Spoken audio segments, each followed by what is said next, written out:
Welcome everybody to the March the City of Franklin Municipal Planning Commission meeting. Appreciate everybody being here. We will start with our minutes from the February meeting. If I can have a motion. Move for approval. Second. Moved and seconded. Any discussion? Seeing none, all in favor say aye. Aye. Opposed? Ayes have it. All right, ladies and gentlemen, this is a time when folks in the audience, citizens that would like to come forward and speak to the Planning Commission on items that are not on tonight's agenda. If you'll come forward, we would love to hear from you. All right, seeing none, then we'll move on to our announcements. Yes, Mr. Chairman. We will be having public meetings for the upcoming growth management and character area updates for the land use plan. They're scheduled right now to be held May 4th to 6th. We don't have all of the information, but I'd like you to at least schedule that in your calendar so that you'll be available for those meetings. And they're accumulation of all of the activities that we talked about last budget year in terms of tying density to character areas and doing some visualization of what needs to be in those character areas. We will also be looking at infill and infill options over the next several months, and so be prepared to see some meetings coming up for that as well. I anticipate it's going to be a busy time for the Planning Commission. Well, good. Thanks for the warning. We'll plan accordingly. I would like to say, those in the audience and those out in TV land, as they say, we would love to get a variety of responses to these public meetings, so would love to have a lot of input. It would help us on the Planning Commission, as well as I know the elected officials would love to hear from the constituents. So thank you. Anything else? That's all. All right, then is there anyone that would like to consider, or for us to consider, non-agenda items for tonight's meeting? You guys are a quiet group tonight. All right, we'll move to the consent agenda then. Items 2 and 3 are on consent, 6 through 9, 11 through 14, and 16 and 17. Anyone in the audience, staff, or commission want to pull items from the agenda? Consent agenda. Mr. Chairman, I need to recuse myself from number 7. Okay. Let the record show that. Anybody else? All right, is there a motion for the consent agenda? So moved. Second. Moved and seconded. Any discussion? And that's with consideration for Mr. Franks recusing himself on item 7. All in favor say aye. Aye. Opposed? Ayes have it. We'll move on to item number 4, which is consideration of ordinance 2015-04, ordinance to rezone 2.2 acres from estate residential district to detached residential R3 for the property located at 1048 Carlisle Lane. Thank you, Mr. Chairman. The applicant is requesting rezoning from estate residential to R3. As noted in the staff report, the rezoning request is compatible with the neighboring properties on the east side of Carlisle Lane.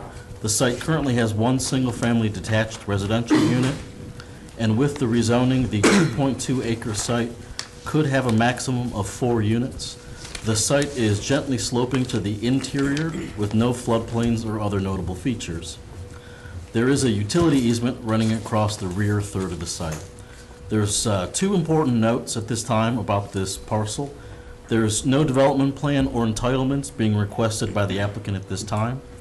Staff has discussed with the applicant the property's future, but there are no entitlements associated with this rezoning request.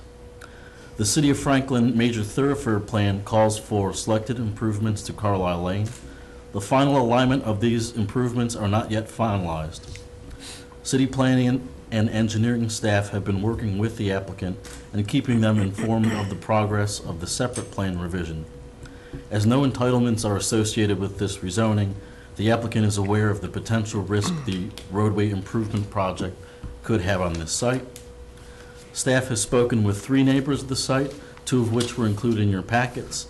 All have expressed concerns over the traffic impacts of this site. With these issues in mind, staff recommends a favorable recommendation to BOMA for this rezoning request. Okay, thank you. Anyone in the audience that's not part of the application want to speak to this item? If you would come forward. I see none, then we'll move on to someone representing the applicant, if they'll come forward.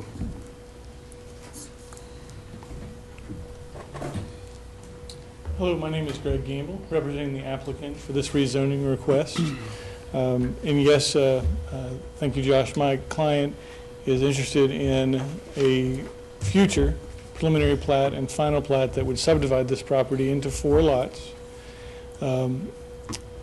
This property is approximately 2 acres, and so these lots would be much larger lots than the 60 by 120 foot lots that are at Blossom Park, but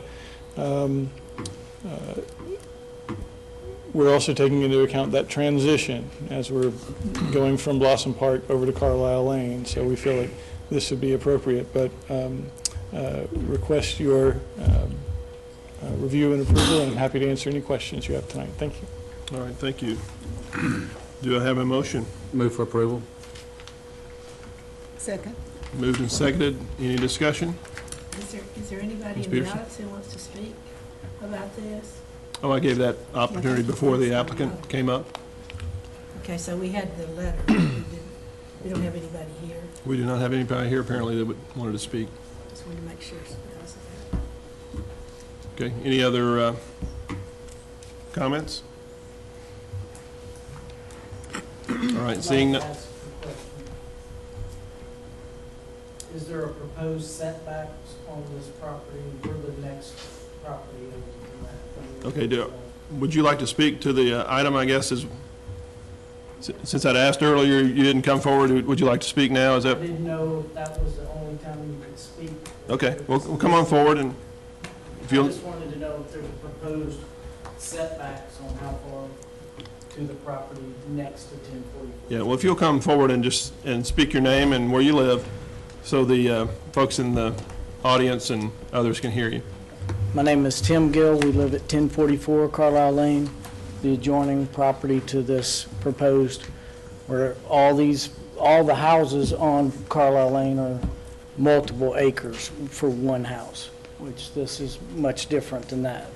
But I want to know how close the proposed property setbacks are and how close that will affect our view and how close, because we've spent money on screenery along that property line to screen for one house, and now there's possibly 4 with them much closer to our property line. So Are you in the triangle next to that triangle? Is that your property? Or Yes, are you? sir. That's correct. Okay, all right. Thank you. I'll let the applicant address that if you'd like.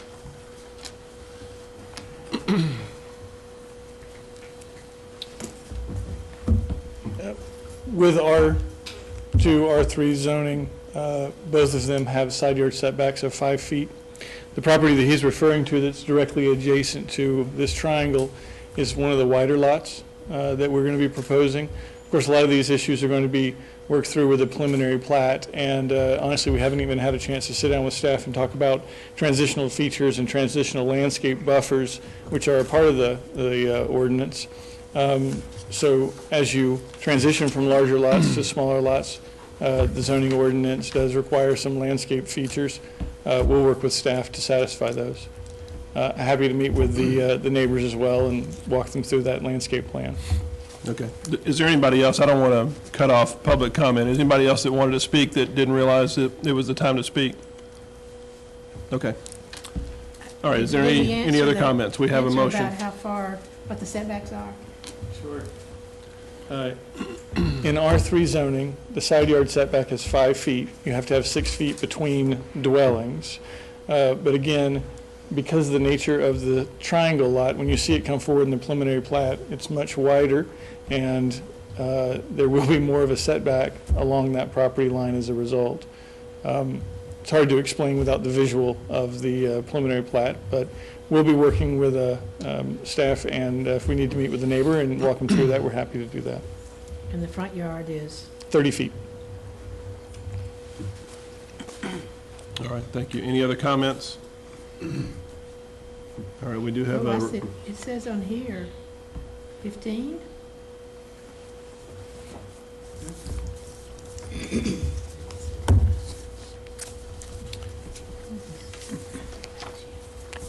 think there might be confusion on whether the proposed development is going to be under a conventional or a traditional design. That'll be known at the preliminary, more information will be available at the preliminary plat. Correct. Okay, any And other? I guess the other question is about the work on Carlisle Lane, which has been shown, but there were several possibilities shown at the Board of Mayor and Aldermen. Are going to be shown, because we ran over so late, we didn't get to look at it. Right. And city planning and engineering staff have been working both internally and with the applicant's representative to convey these potential risks to the site through all the different alignments. And it's something that all sides are aware of at this time. And are we going to have a meeting of the, kind of a neighborhood meeting or meeting of the homeowners out there? The path that's been chosen does not require a neighborhood meeting. Go ahead. There's a public meeting being scheduled to look at these different alignments with all the homeowners adjacent to this property. It's scheduled for April 9th at 6:30 PM. Thank you. The purpose of the meeting is just to get input from the residents on the future alignment and the impacts it has on the various properties out there, so that we can then take that information, get approval on the alignment study from the Board of Mayor and Aldermen, and then ultimately it'll come back to the Planning Commission. Thank you. Paul, you're talking about is it a realignment of Carlisle Lane? Yes, the Major Thoroughfare Plan calls out for a realignment, so as development occurs in this corridor, we got to basically reserve the right-of-way for future improvements.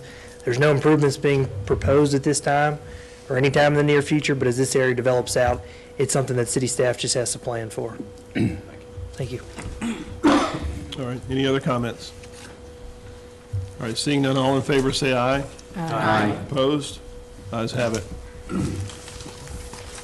Item number 5, Gateway Village PUD Subdivision Development Plan Revision 5. Excuse me, Apollo Burger, a 3,894 square foot building on 1.16 acres. Staff?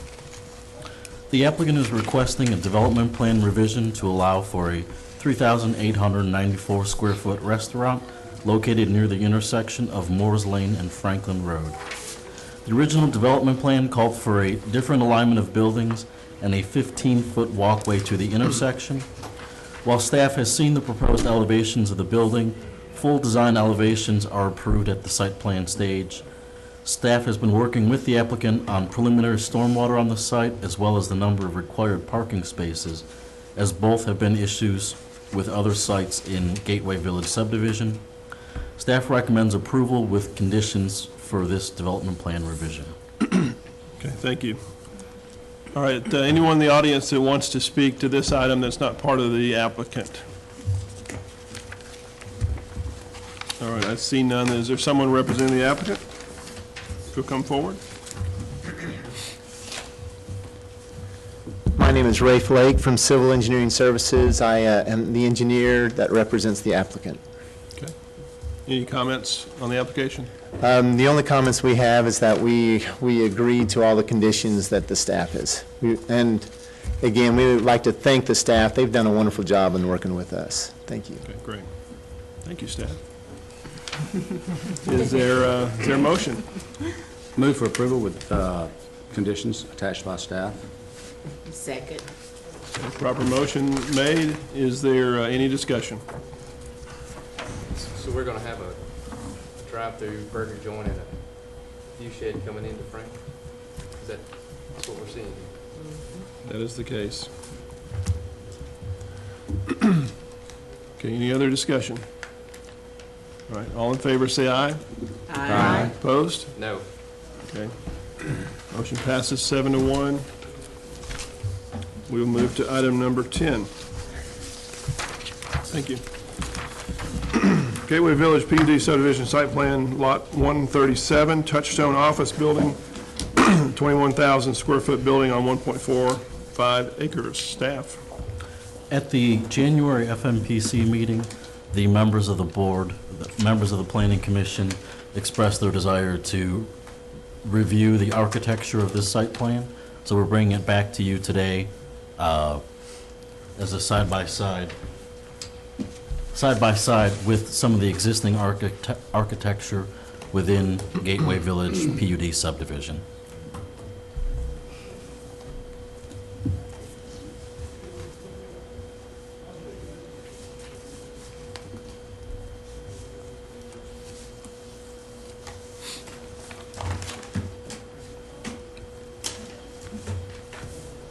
And as you can see from the examples projected on the screen, the Touchstone Imaging Center is the building on the right. The building on the left are examples of other commercial buildings within the development. Some of them show different varieties of flat roofs, other ones do have pitched roofs. But predominantly, staff was looking at the window styles between the two buildings, the roof, and the overall design of the structure.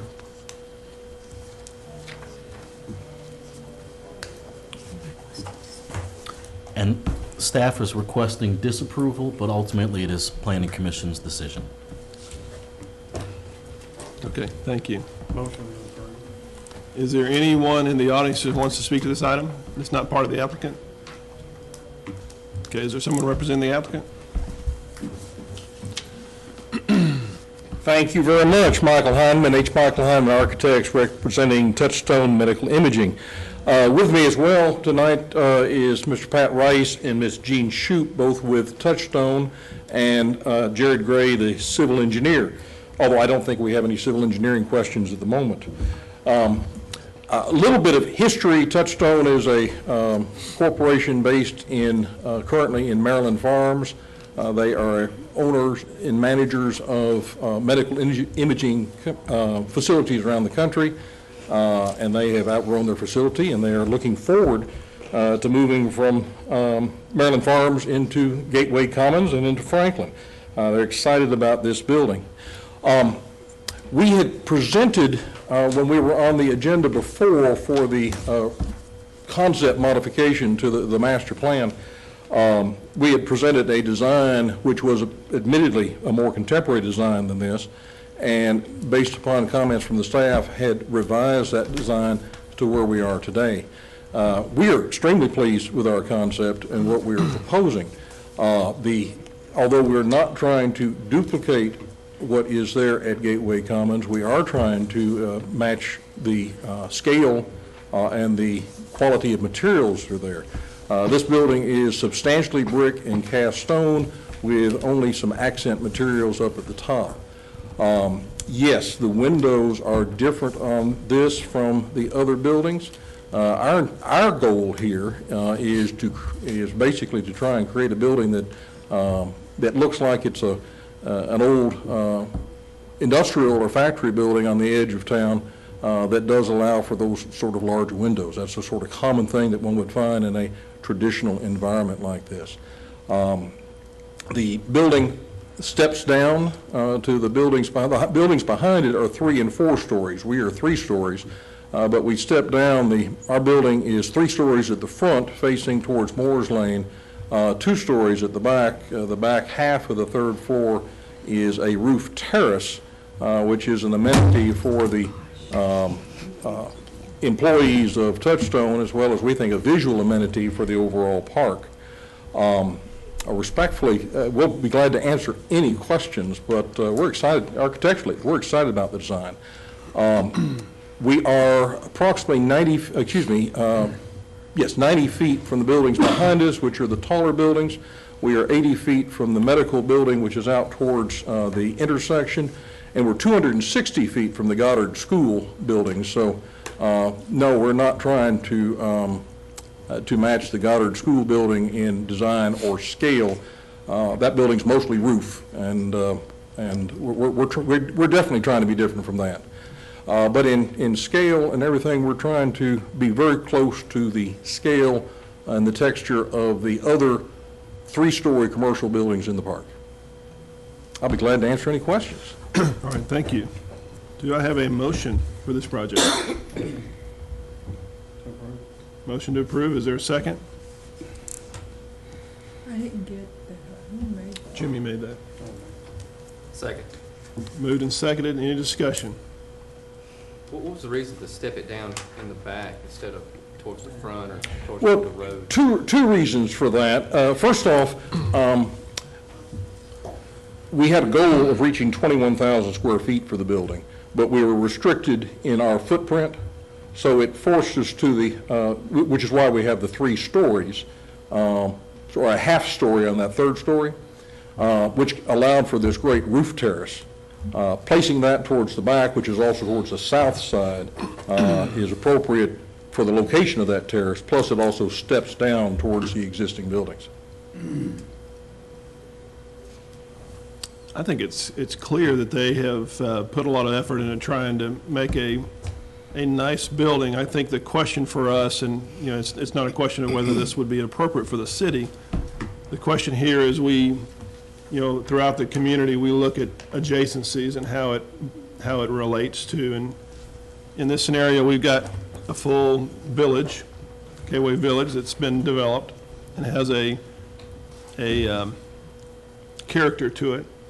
And I think we've got to consider that character, that context, as we look at this project. So I'm not saying good or bad, I'm just saying that I think that's part of this analysis is if this was in a different part of the community, would we think it fits in with that character? Mr. Chairman, I make a comment? Yes. The buildings behind it are awful institutional looking and very predictable. And so the variety that this offers out in front is an excellent transition to representation of quality building. And the variety that's out there, there's a nice blend. I think it's a great looking building, and it'll improve the property values and that for the institutional buildings behind it. Okay, thank you. Any other comments? Marcia? One of the things I say, I'm always the one that harps on how much we get into pretty. And it's not so much about the building not being, I think looking at the building standing alone, I think it's a great design, very progressive. I probably wouldn't mind going there every day to work. That's right. But when I look at it in comparison to the surrounding buildings, though, it kind of sticks out like a sore thumb. A pretty sore thumb, but kind of like a sore thumb. So I guess, and I'm coming back to what our chairman is saying, is when you take this building outside of this village, great. But I think inside, I don't know, it just looks a little strange. It's a little off to me, when I compare it with everything else. But like I said, great design, beautiful building, but I think that's my concern. And I think maybe the concern of staff, I don't want to put words in your mouth, but that's kind of how I felt when I was looking at those. I agree. I'll ditto that. Scott? I'd like to echo Marcia's comments. I don't think the building itself, the building itself does look good, but I don't think it fits in architecturally with the design or with what was planned for this development, and will not support it. Okay. Mr. Chairman. Roger? I know we came from a point where we had a very contemporary looking building, and the description that you used was that now that it's industrial looking, which we strove to, and we fought to get industrial looking buildings around the factory, but not around this village that exists at Gateway Village. I think you've gone a long way in the other direction, maybe, is my concern. Well, Mr. Chairman, Please. the alternative to his drawing is what you see there now, and it's not even posted. I mean, we're not seeing a rendering of the apartments that are directly behind it, and that's what stands out in my mind. Do we want that to look like an apartment brought all the way to the road? Is that what we're saying? Or do we want something that enhances the apartment and the institutional look that's behind it? I mean, the representation of the one-story building beside it is not fair to the extent that you're not looking at really what the entire site plan is showing. I mean, where is that photograph of the entire village? Go to the last page. I was going to say, look down, that's about the 4th or 5th one. and go all the way That's to the it. There bottom you of go. that. But Keep on that's going the, one that's the more. commercial over No, on keep Moore's on. Oh, Lane, yeah. over on the Franklin Road side.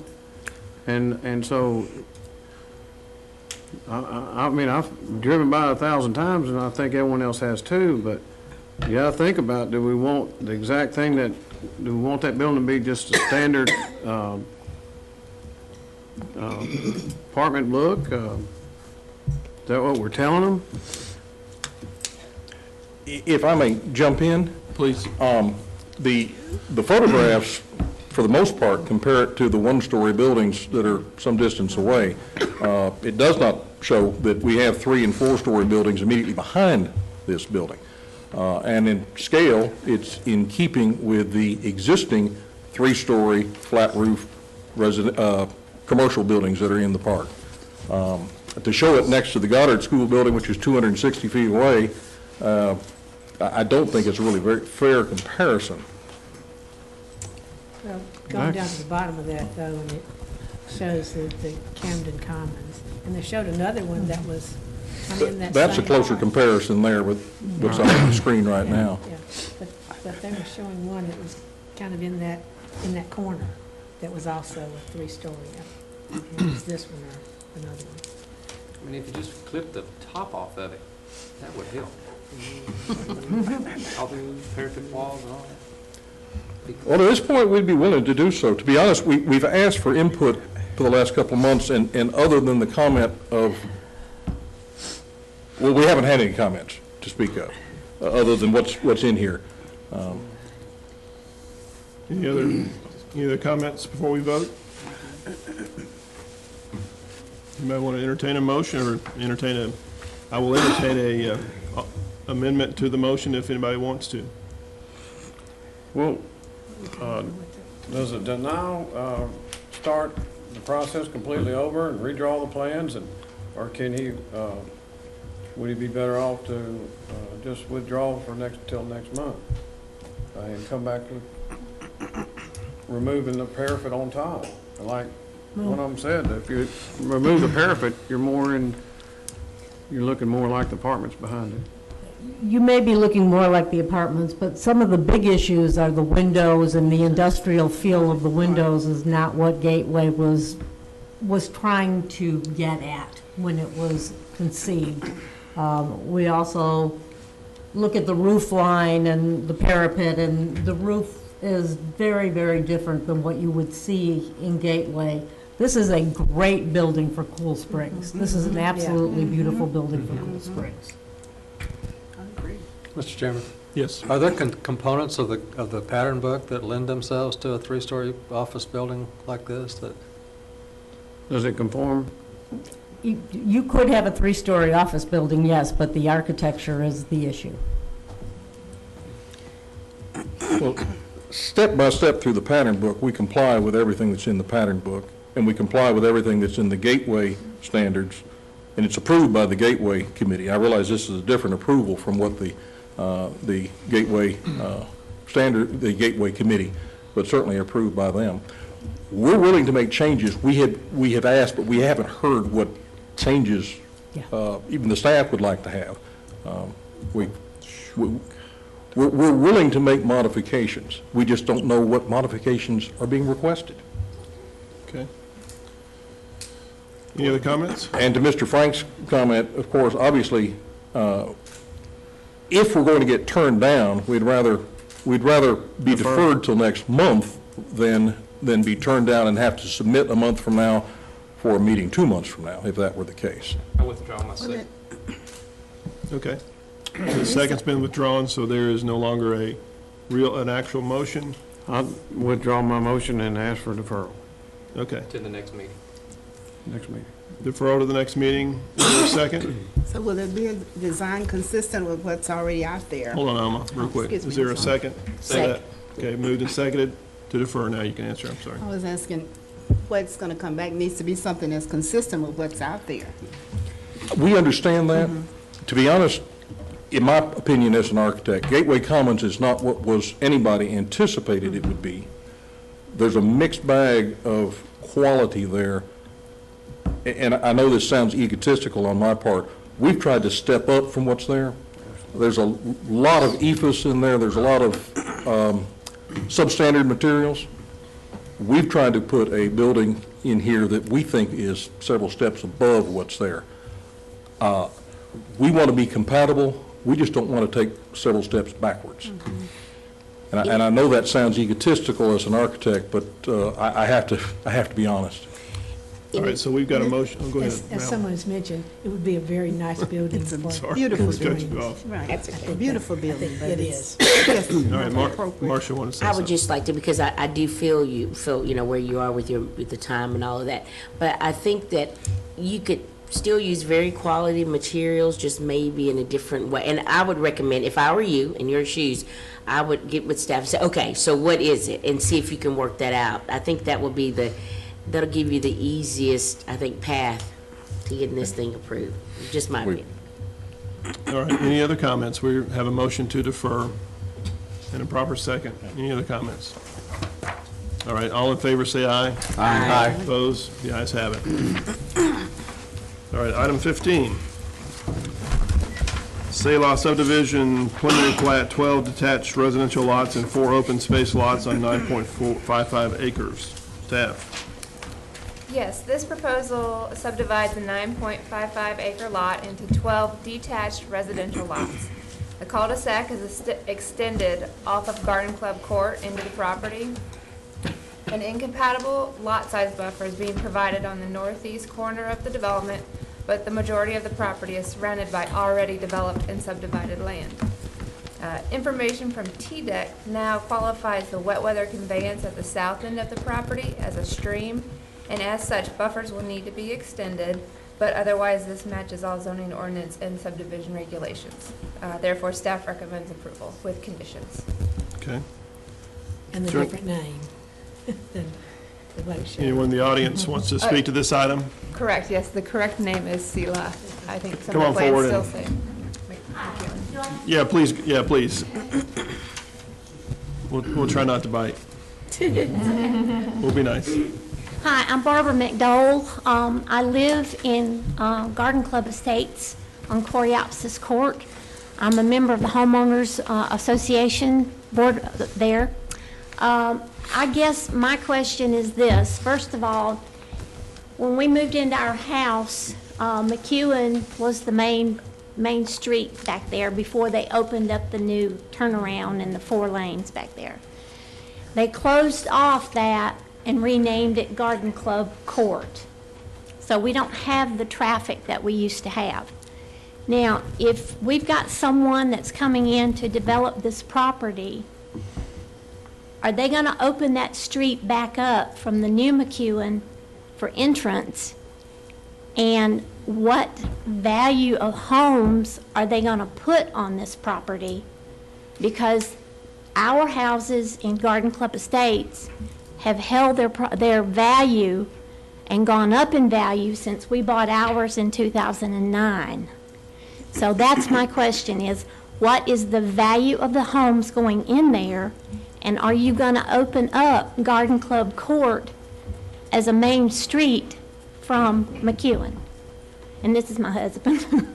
So we're concerned about that because there's been other things that we have heard rumors as a board of directors that might be going in right behind our house between the 4-lane McEwen and the Garden Club Court. That's our concern. It's what's all this going to do to what we have a private area right now. But I mean, if you're going to put houses that are in $500,000, $800,000, sure, that's going to help our property. So that's my biggest concern. And being a board member, I've got to report back to my board. Okay, thank you.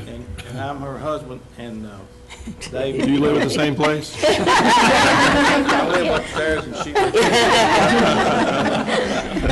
But our main concern is, where's that other drawing left us here? The colored drawing that you had with the, there you go. Yeah, and our concern is like, you know, we had tremendous traffic, trucks were going down through there, and almost run over in our property till we got the new road.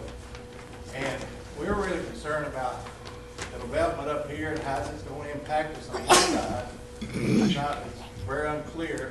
We're very concerned about it. And now we got this, and we're not opposed to this, but we want to know what the plan is, the zone is for ingress and egress in this area. Okay. How it's going to affect our property. I guess that's what we're really concerned about. All right, well, thank you. We'll have the applicant try to address that when he comes up. Thank you. Okay, thank you all. Anybody else? Or is there someone representing the applicant that can come up and address these comments as well as others?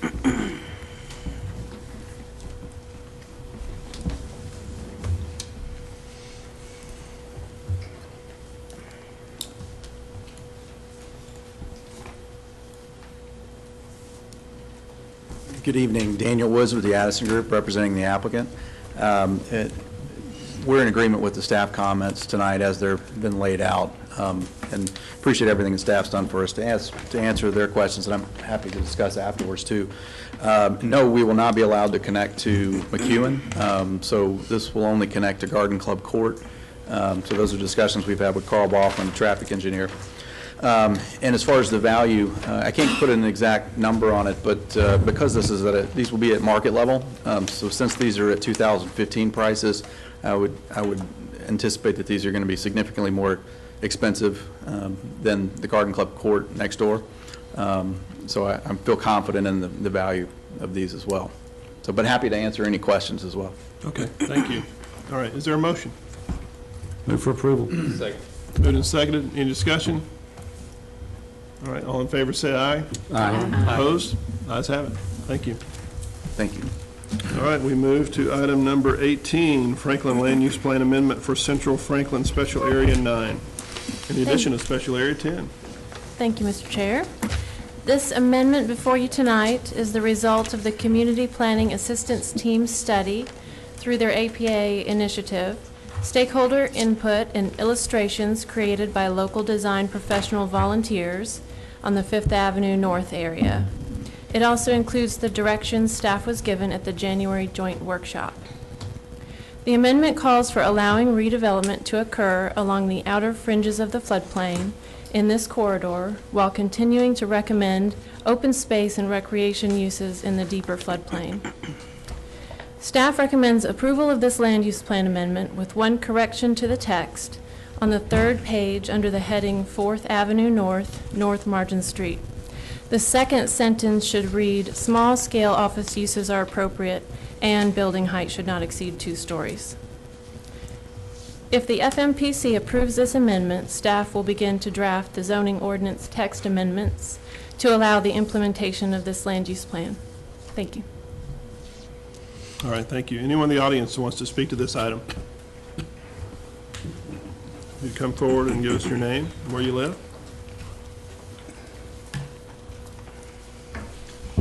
My name is Mary Pierce, and I live at 103 Woodview Court. And that whole area, since the flood, has been so down in the hills, and it does need the attention, I think, that the City and Planning Commission is giving it. What I'm somewhat concerned about is we've had the juice bar open, and French's has redone their building recently. There's another building for sale that has an opportunity to be raised up and redone, and this to me looks like it's beautiful. Ben Johnson's drawn every project I've ever done, so I think it's beautiful. But I think that it contemplates the things that have been done just going away. Like when you see that drawing, you no longer think the juice bar belongs there, or French's Boots, or Alexander Automotive. And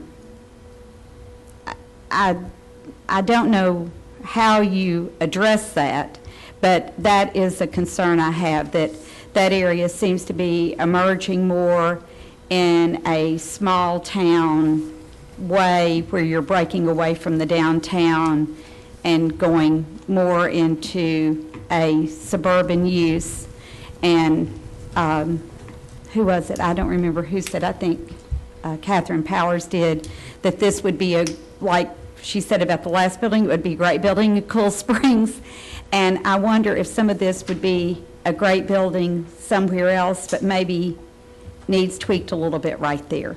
Thank you. Okay, thank you. Anybody else?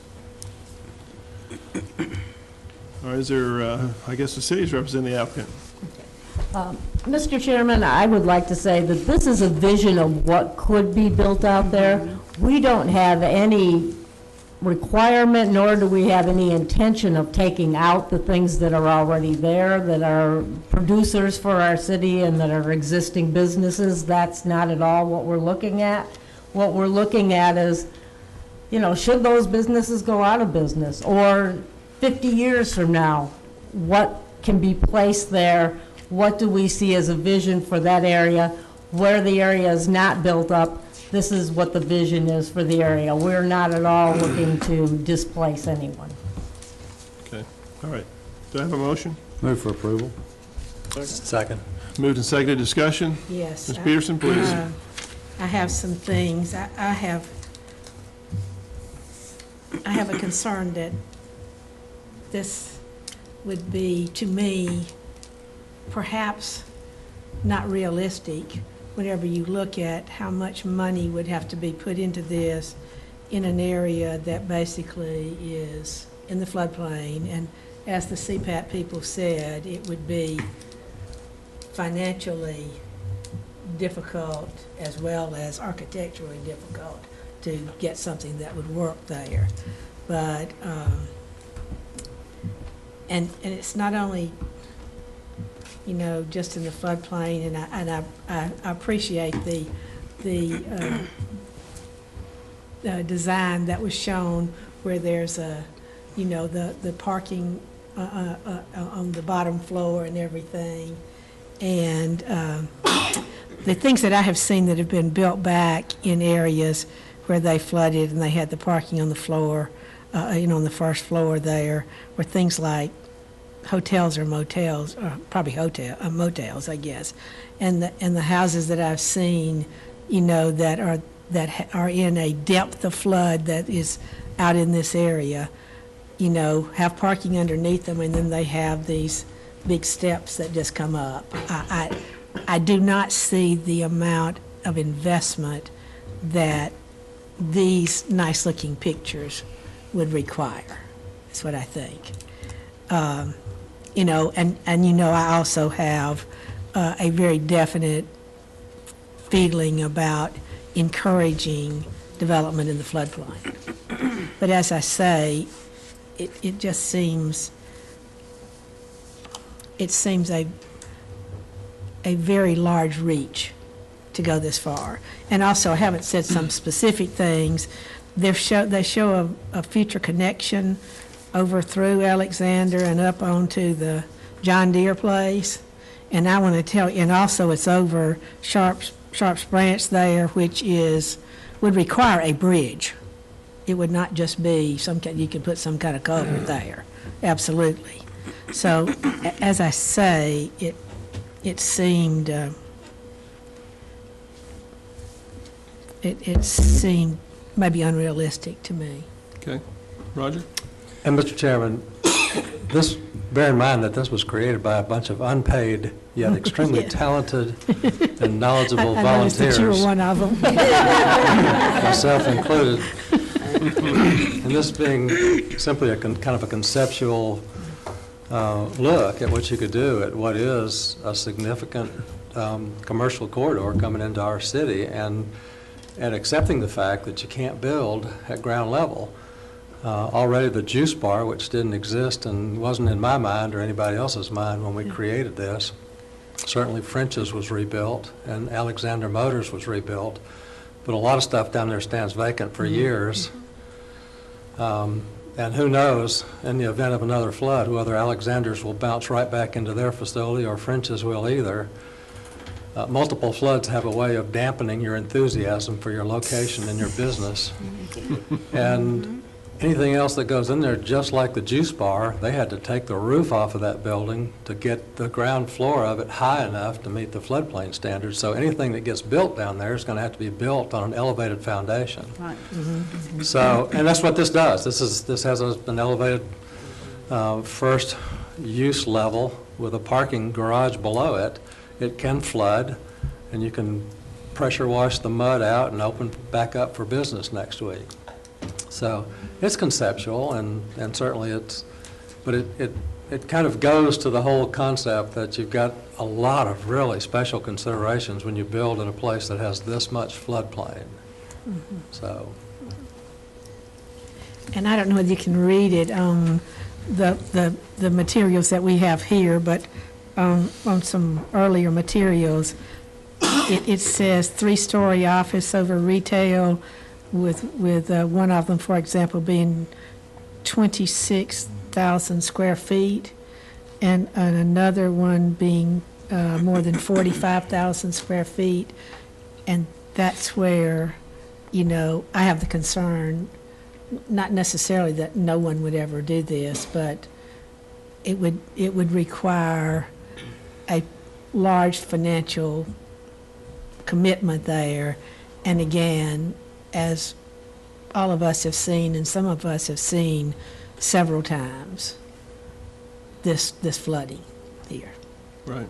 And again, it's another thing that looks, the depiction there looks very good, but. Is it all in the floodplain? Show the flood, but you can't see it here. But show the one that we put up, no, back there. That's it, and all that yellow is the floodplain. So where the bank building is? Bank building is also. Yeah. And also on this, if you see that little red part right there, that is the addition to the floodplain that the new maps show. However, I never did find out whether they also say there's going to be an additional depth of flood there.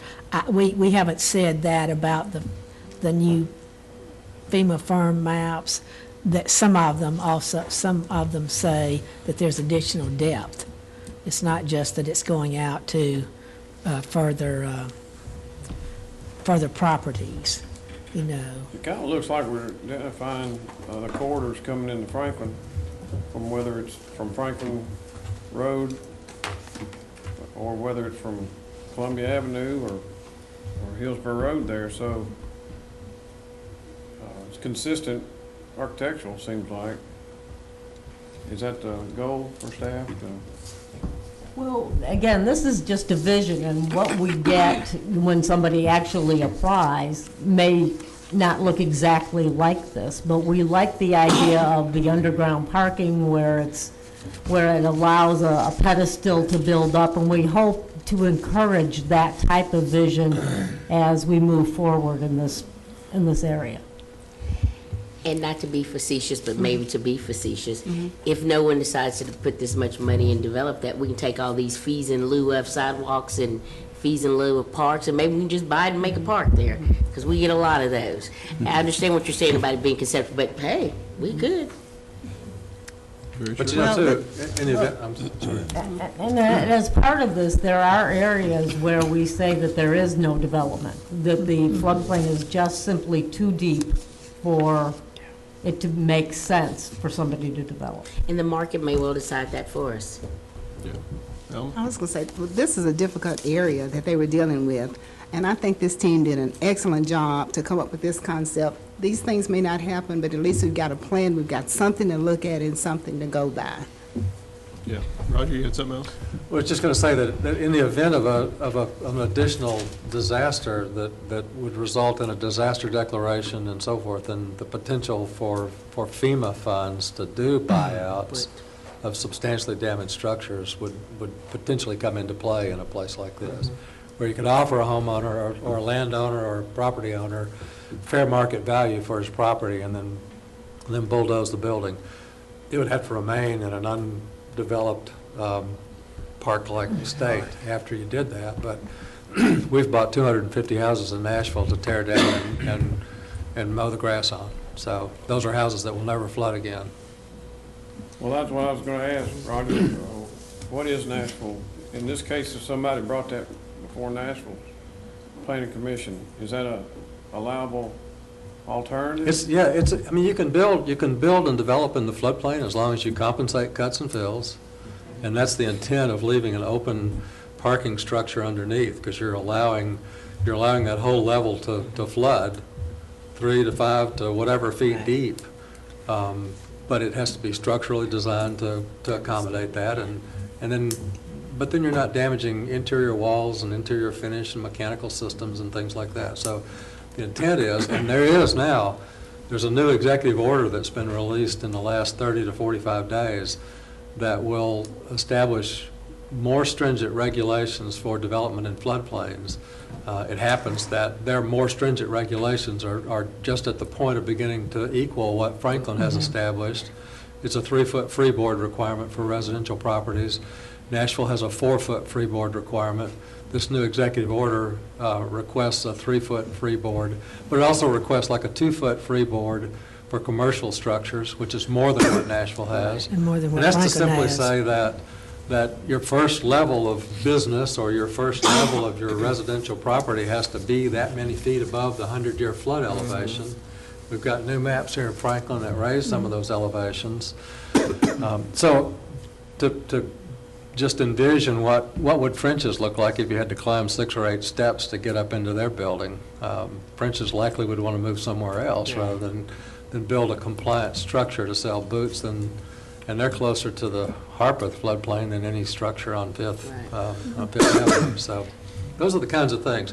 You can certainly build in the floodplain as long as you're not filling with uncompensated fill, and you never want to build in the floodway of creeks or rivers. Right. And we have prohibitions, essentially ordinances passed by council in Nashville that prohibit construction of new structures in the floodway. So. I have a question, and I was never able to run it down. What is the depth of the flooding, of the 100-year flood in parts of this area? You know, I've never heard it. I believe the base flood elevation is currently about 637, and it raises up to 639 with the new FEMA maps. So it increases the average base flood elevation by about 2 feet in this area. So But some of them are way... Yes, it spans 8 to 10 feet between Bridge Street and North Margin. So it goes from about 640 to 630 in that stretch of Fifth Avenue corridor. So in other words, that could be 10 feet that they would have to build above? About- and another foot? As I say, it's just, it's an area that is very difficult. Yeah. And when we had the stakeholder meetings, it was split. About 50% of the people wanted to see open space. Half of the people wanted to see redevelopment opportunities. So that's why you see this design concept with redevelopment and development allowed on the southern half of that block, and green space to the north of North Margin and Mount Hope Street. And that's where French's Boots and Sonic also is, along that stretch where there is deeper floodplain. But it's also deep there right around North Margin. Would it be appropriate to add language that might say, in essence, that we don't discourage individual buildings and a smaller scale streetscape along? I don't know if they're, obviously an image speaks 1,000 words, as they say. The picture says a lot, but. Absolutely, and there is something that says the recent rehabilitation, and it's referring to the juice bar, to further address the street fits within this recommended framework. Okay. So if you look at the streetscape rendering, and you can kind of envision the juice bar in that streetscape flow down there toward the end. Gotcha. And that would be appropriate. Well, what I like about the exercise, at least it gives us a sense of maybe the most intense that we would be comfortable with, and you can always back off of that. Now maybe you could perceive this as Cool Springish Cool Springs-ish kind of look. But I sure wouldn't want to discourage a more eclectic kind of street if that were to be how it naturally developed. And I'd also like to add that this was just a conceptual design. Sure. There could Sure. be many. Sure. And this was not vetted through the Historic Zoning Commission for architectural Right, absolutely. So there's that additional level of scrutiny and review on anything that would be done on that side of the corridor. Right, right. Only on one side. What you're seeing there. What you're seeing there, but on this, it showed both. On the side that's really developed, it's not in historic zoning. On this, though, oh, you mean it's not in historic, okay. But here on our picture, it shows it on both sides. All right, any other discussion? Yes, Ms. Peterson? The other thing I was going to say is, there's virtually nothing else 3 stories anywhere close to this. I mean, you know, of course, I keep seeing the Masonic Lodge and the brownstones and perhaps Harpeth Square, and there are some buildings on Main Street that have tall ceilings, and so, but there's nothing anywhere close to this that is 3 stories. But I would say, much like we've said before, what is that future development going to look like? At least in this scenario, it is redeveloping a whole block. So it's sort of setting a new tone. Now, I think that then starts to get into, how does that transition into downtown and that 2 to 3 stories of the historic downtown? The bank that's there, that's, I guess, the newest major building, is 2. Right. And it would be gone, Yeah. based on this. All But right, no, any as other I say, comments? Okay, seeing none, then let's vote. The motion was to approve, and there was a second. Then all in favor, say aye. Aye. Opposed? No. Okay, Ms. Peterson votes no, but And let me ask you this. 7-1. This is this land use plan? Yes, So really, it only goes to the planning commission? that's correct. Thank you. So it is approved, and I will entertain a motion for adjournment. So moved. Okay, I get the quickest motions on those. All right, all in favor of adjournment, say aye. Aye. We're adjourned, thank you.